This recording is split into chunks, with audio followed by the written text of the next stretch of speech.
Emotional manipulation is abuse. And we don't talk about that enough because when people hear the word abuse, they think, bruises, broken bones, shouting, violence. But some of the deepest wounds, they never touch your body, they go straight to your mind. A lot of us don't even realize it, but we're all survivors of emotional abuse. Not physical hits, but the words that rewired our self-worth, and of silence that punished us, and of guilt that controlled us, and of love that felt like a weapon instead of a place that felt safe. That's abuse too. And in my opinion, emotional and mental abuse cuts deeper because nobody sees it. You can hide a bruise, but you can't hide believing you're unlovable. And you can cover a scar, but you can't cover the voice in your head that someone else put there.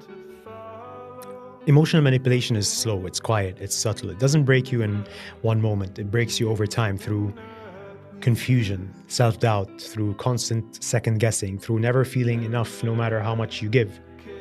And the most dangerous part, people don't believe you because the person who hurt you didn't raise a hand, they raised your anxiety. And they didn't hit you, they hit your confidence. And they didn't scream, they controlled you with their tone, their silence, their coldness, and their guilt.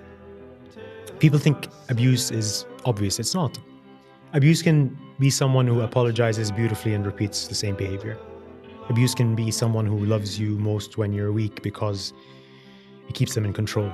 Abuse can be someone who flips the story until you feel crazy for even having feelings. And that's why so many of us don't realize we've survived abuse, because nobody ever taught us that emotional pain counts too.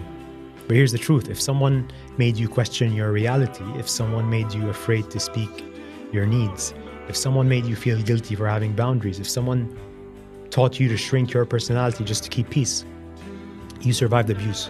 You survived manipulation. You survived the war nobody else could see.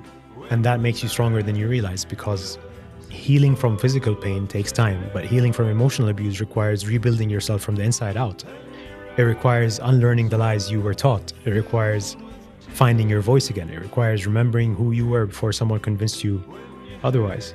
And the fact you're still standing, still trying, still healing, still choosing to love and trust again, that doesn't just make you a survivor, it makes you special.